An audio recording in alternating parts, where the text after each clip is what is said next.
Olá, seja bem-vindo ao programa Avicultura. Hoje vamos ver que o setor avícola vem enfrentando muitas dificuldades, em especial a falta de milho, em detrimento da estiagem que se repete nos últimos 3 anos. Aliado a essa questão, ainda as consequências da pandemia e, mais recente, os efeitos do conflito no leste europeu. E para falar mais sobre esse cenário, eu recebo o presidente da Associação Gaúcha de Avicultura, o José Eduardo dos Santos. José Eduardo, seja bem-vindo, é uma satisfação te receber aqui. Boa tarde e agradeço aí mais uma vez o convite de poder estar contribuindo aí, compartilhando algumas informações aí sobre o nosso setor. Tá certo, eu já gostaria que você falasse para a gente, né, dessa dificuldade que o setor vem enfrentando, principalmente relacionada à estiagem. A gente sabe que os estados do sul do país, um dos maiores produtores de milho, sofreu bastante esse ano, junto com as últimas duas safras também não foi diferente, e o que se esperar agora diante deste cenário aí de estiagem? Bom, Thiago, em primeiro lugar, nós já estamos sofrendo já consecutivamente, né, a terceira estiagem, 2019, 2020, 2021 e 2022, né?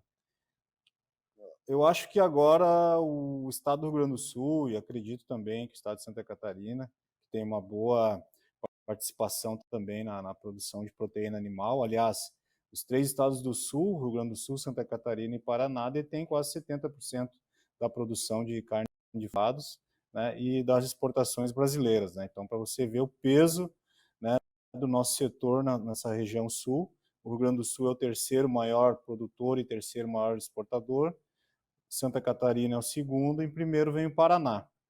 O que acontece, né?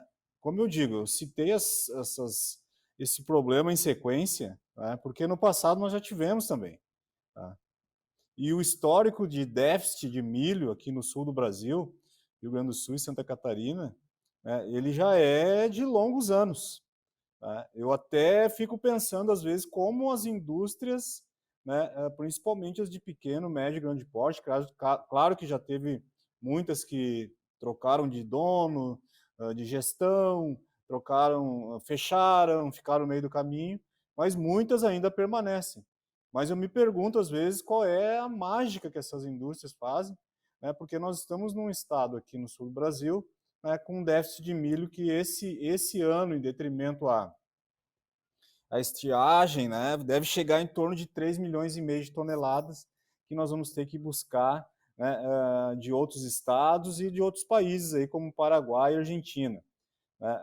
Os dois estados juntos, Santa Catarina e Rio Grande do Sul, acumulam um déficit de abastecimento de milho de quase 7,5 milhões de toneladas. Né? E, historicamente, a gente vem sofrendo com isso. E o Brasil é um grande produtor de milho. O Brasil é um dos maiores produtores de milho. Né? Às vezes consegue não, às vezes atende, né, o mercado externo, exporta milho, né? Às vezes em alta demanda, às vezes regular, né? E mesmo assim ainda sobra um saldo desse milho no Brasil, né, para abastecer os setores. Porém, né, com os agravantes, né, que nós tivemos aí da pandemia, né, com a questão, né, de transportes, né, o custo de produção, né, a especulação no mercado, que ela existe, né, e não é só no setor de grãos, existe em vários setores, né, acaba onerando demais esse grão, né, para os estados do sul, né, e nós temos então que estar buscando, né, também em outros países, outros estados, e essas indústrias, né, permanecem produzindo hoje. Hoje nós temos em torno de 20 frigoríficos aqui no estado do Rio Grande do Sul, né, em plena atividade. E nesses 20 nós temos de pequeno, médio e grande porte. Né, temos frigoríficos que têm filiais em outros estados ou têm filial aqui. Né, frigoríficos que exportam, né, que são potenciais exportadores de carne de frango, né, e outros que dependem muito do mercado interno. Né. E eu acho que nós estamos chegando no limite, né, dessa situação. Né? Qual é a empresa, né, ou o produtor que vai continuar, né, digamos, por mais um longo período vivendo, né, nesse sobe e desce, né, de disponibilidade ou não de grãos, de hiperaquecimento nos preços, como aconteceu 2020, 2021 e agora 2022, né, sobre os efeitos, né, ainda, né, de fatores que acontecem, como a guerra lá na Europa, né, a gente fica se planejando porque o que nós produzimos, né, são alimentos oriundos de animais vivos, né, de proteína animal. Tá? E isso tem que se complementar tendo uma base sólida de sustentação, que é o suprimento disponível, né? E em custos, né, equilibrados para que o setor, tanto o produtor quanto a indústria, possam se remunerar e continuar produzindo para atender uma população brasileira que consome carne de frango e ovos em larga escala. Né? Até há pouco tempo, falando em ovos, né, saiu uma pesquisa aí de um instituto internacional, aí diz que o brasileiro, né, que ganha salário mínimo hoje está destinando 16% do seu salário na aquisição de ovos. E o nosso consumo per capita subiu muito no Brasil e aqui no estado do Rio Grande do Sul. E a mesma coisa é a carne de frango. Ela tem sido alternativa em relação a outras proteínas, né, que eu não preciso nem citar quais, mas que estão em patamares elevados, né, e precisa continuar produzindo. E nós estamos, então, entrando agora numa fase que nós temos que buscar soluções futuras para, de uma vez por todas, né, resolver esse problema de abastecimento. Isso aí eu posso até citar ali na frente do que a gente já está trabalhando. Tá certo, já já a gente vai falar dessa questão aí das soluções, né, que podem ser criadas para amenizar esses impactos, mas agora você tocou também num ponto muito interessante, que a gente vai depender aí de grãos de outros estados e principalmente de outros países. A gente já vive aí aumentos de preços relacionados ao frete que cresceu, do diesel que subiu, de tantas outras coisas que vem aumentando, e agora um dos fornecedores de milho aqui para o Brasil, que é a Argentina, também aumentou os impostos por lá de exportação. Ou seja, vem o milho mais caro para vocês se tiverem que comprar por lá. Como é que vocês vão lidar com isso também? É um assunto, digamos assim, que merece atenção, né? E eu me reporto ao que eu falei no início, que o Brasil tem produção de milho para atender a demanda, né? Porém, com as dificuldades que nós temos de logística, né? Com a especulação, né? Com, né? Digamos assim, todos aqueles que não produzem, mas comercializam o grão, as tradings, né? Que exportam, né? Tem toda uma política comercial no Brasil, né? Que gera essa dificuldade de nós termos um preço equilibrado. O que acontece na Argentina é uma situação muito delicada, né? Acredito que no Brasil, né, isso não tem espaço, né? Até porque a exportação para nós é um ponto de equilíbrio, tanto para o nosso setor, como acredito que os setores de produção de grãos, né? Mas o que a gente pensa é que alguma coisa tem que ser feita, né? Tem que ser estudado algum dispositivo, algum mecanismo, algum regramento, né, que defina, né, uma quantidade, um volume de grãos, né, com incentivo ao produtor, né, para o mercado interno, principalmente para a região sul, tá? Para que se evite, né, chegarmos aí no avanço de movimentos que venham a pedir, né, essa mesma situação que acontece na Argentina.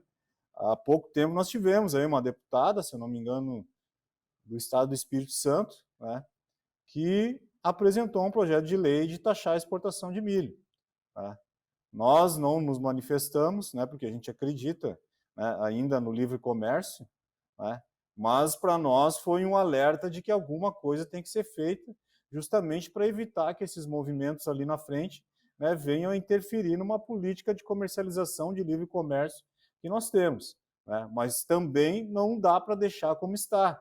Né, é preciso que produtor, setores consumidores, governo, né, busquem uma solução, né, para resguardar o abastecimento no mercado interno, né, para resguardar preços equilibrados, né, que o produtor ganhe, né, que a indústria consiga produzir com custo equilibrado. Sei que é uma conta difícil de fechar, né, mas se nós pensarmos nessas dificuldades, como está acontecendo na Argentina, né, agora a Rússia, que é um potencial exportador de trigo, né, a Ucrânia, produtor de milho, né, imagina, se nós tivermos um problema, como isso vai se resolver, né, aqui no Brasil, se esses países que tanto Rússia quanto Ucrânia abastecem, vir buscar esse milho no Brasil, né?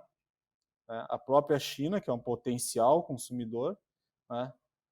Como vão ficar os nossos setores em relação ao abastecimento e à comercialização. Então, é um assunto bem delicado, acho que cada país tem a sua política, a sua gestão, né? Mas aqui no Brasil, no momento, eu acho que nós temos que buscar outras alternativas, né? Viabilizar, né, meios de desonerar as importações de milho, tirando definitivamente o PIS/COFINS das importações para aquelas empresas que não se beneficiam no sistema drawback, né?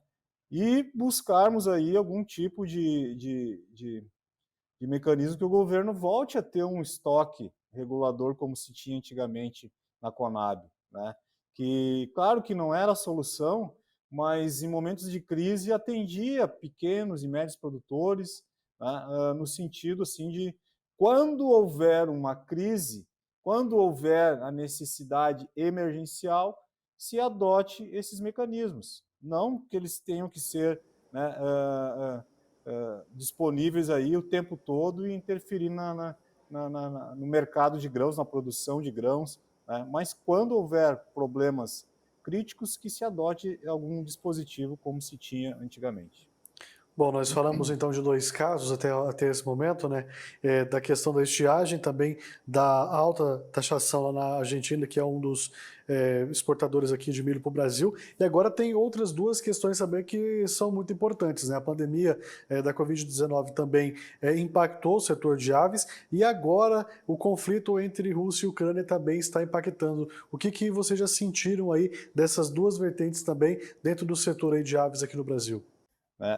As sanções econômicas que estão sendo direcionadas para a Rússia, né, elas podem interferir no mercado, né, porque, como eu disse, a Rússia abastece com trigo, a Rússia abastece com gás, né, alguns países, né, isso tudo pode gerar, né, de imediato aí, né, algum tipo de turbulência econômica, né, que venha impactar no mercado, principalmente câmbio, principalmente o aumento já se tem informações aí, né, de aumento, né, de produtos derivados de trigo, né, milho, o mercado deu uma acelerada agora nos últimos dias aqui no Brasil, né, então tudo isso nós estamos bem atentos. E o volume que vinha se exportando, né, para esses dois mercados. A Ucrânia não tão significativo, mas a Rússia vinha, digamos assim, num ritmo de evolução a nível Brasil. A nível Brasil se exportou em 2021 em torno de 105 mil toneladas, né? São 105 milhões de quilos de carne de frango, né, que foram destinados para o mercado russo, já registrando um crescimento na ordem de 24% a 25% comparado com 2020. Então a gente vinha numa crescente. Né? O Rio Grande do Sul não exportou nada o ano passado, né, para a Rússia, porque as indústrias que nós temos aqui utilizaram suas filiais em outros estados por questões de logística e exportaram por outros estados. Mas num passado recente nós exportávamos aí em torno de 10% a 15% da nossa produção, ela ia destinada para o mercado russo, né? E agora com essa evolução, né, certamente nós teríamos indústrias aí que viriam a se habilitar a atender esse mercado também, né, acompanhando aí os demais estados da União. Preocupa, porque redirecionar produto não é da noite para o dia, né? A gente sabe que são determinados tipos de produto que se destinam aí para a Europa, para a Rússia, como filé de peito, né? As pernas, a coxa, sobrecoxa, né? Que a gente fala, perna do frango, né? Né, se destina para esse mercado. Né, para o mercado do Oriente Médio é um outro tipo de produto, com outro peso, outro tamanho. Né, para a África é um outro tipo, para a Ásia é um outro tipo. Então, é uma série de fatores que a gente tem que avaliar, né, para esse redirecionamento. Claro que a avicultura, Tiago, ela tem um leque de opções, né? O setor hoje exporta para mais de 150 países, né, ao redor do mundo. E isso faz com que a gente tenha um pouco mais de condições, né, de redirecionar. Mas eu volto a insistir, não é uma operação da noite para o dia, né? Há operações em cursos de exportação que foram destinadas para a Rússia, né? E há toda a questão do sistema agora de pagamentos, né? Que eles foram excluídos lá do sistema eletrônico de pagamentos bancários, lá que é o SWIFT, né? E aí isso impacta aí também na questão de honrar os compromissos aí do setor, né? Mas, enfim, é uma série de fatores que a gente está acompanhando.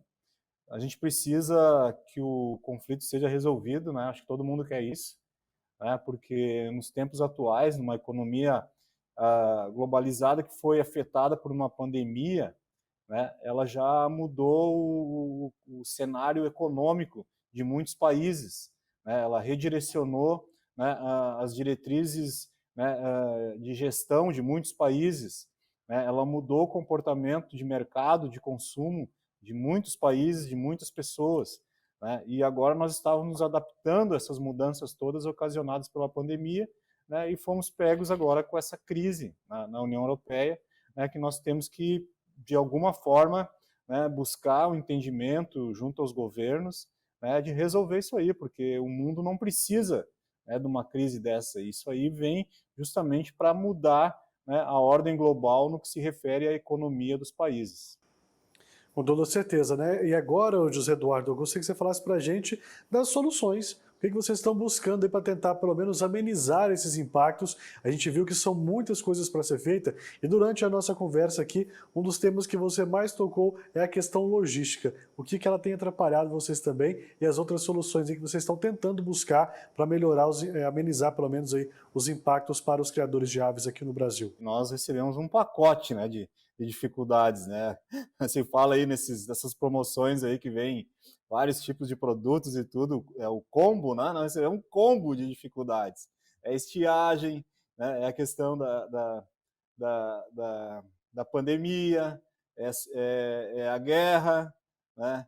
E o problema de logística agora que nós enfrentamos aí, algumas indústrias estão enfrentando, que é na entrada de grãos aí nas fronteiras, principalmente com o Paraguai, né, quando é transporte rodoviário, né, nós recebemos aí algumas queixas das empresas que estão importando aí caminhões de milho, principalmente, né, da demora, né, no processo lá aduaneiro de liberação das cargas, né, em detrimento aí, claro que a gente respeita os movimentos aí dos órgãos federais que estejam fazendo algum tipo de operação para reivindicar, né, pleitos aí de sua categoria, né, mas isso vem refletindo, segundo essas empresas, né, na avaliação, na averiguação, né, e documentação, e vistoria de documentação e liberação desses caminhões de grãos na fronteira. Isso para nós gera mais custo, mais demora para esse produto chegar até as granjas, até as indústrias, né, de processamento, né, e acaba mexendo no plano de produção das empresas, podendo afetar até, né, a produção e a disponibilidade de alimentos, né, já que são empresas que buscam desses países, né, volumes consideráveis aí para suprir os seus plantéis. Então essa é mais uma dificuldade que a gente vem enfrentando agora, né? A gente sabe que há reivindicações, né, por parte, por exemplo, dos auditores fiscais do Ministério da Agricultura, né, de mais pessoal. A gente sabe que por parte da Receita Federal também tem reivindicações, né, junto ao governo federal, de buscar uma melhor estrutura, né, para os serviços, e tem as questões salariais, né, mas o que a gente faz um apelo, né, é que quando se tratar de produtos, né, ou produtos, né, que sejam destinados para a ração animal, né, que se tenha uma avaliação diferenciada, um regime especial, porque isso vai gerar alimentos para a população, né? Isso vai gerar, claro que vai gerar uma operação comercial, sim, é assim que se geram, né, os negócios e o fluxo produtivo, mas vai gerar alimentos. E no momento que nós estamos vivendo, né, com essa crise lá na Europa, né, com um desemprego também no Brasil considerável, né, com a inflação no Brasil, né, considerável, se nós afetarmos essa etapa da cadeia produtiva, né, de suprimento, nós vamos estar prejudicando a população, né, com a disponibilidade de alimentos, e alimentos, né, como a carne de frango, né, que é uma proteína saudável, rica em vitaminas, e alternativa para a população, né, em relação a outras proteínas que a gente sabe que estão em patamares elevados. Em matéria de soluções, né, a gente vem trabalhando muito forte. Agora há pouco tempo tivemos uma reunião com os 3 estados do Sul, esses que detêm 70% da produção avícola, né? Tivemos uma reunião em Florianópolis, os dirigentes das entidades setoriais, né? E dali nós definimos ali um pleito para encaminhar ao governo federal e ao governo central, e aos governos estaduais, né? Que inclusive estiveram reunidos agora segunda-feira em Chapecó, o governo que participa aí de um conselho chamado CODESUL, né? Onde foi entregue um documento, né, das nossas 3 entidades que representam a avicultura do Paraná, Rio Grande do Sul e Santa Catarina, né, reforçando principalmente a questão logística, né. Nós estamos aí pleiteando a extensão da Ferroeste, que foi autorizada agora há pouco tempo, do Mato Grosso do Sul ao Paraná, né, Cascavel, se eu não me engano, e de Cascavel deve entrar agora na próxima liberação até Chapecó.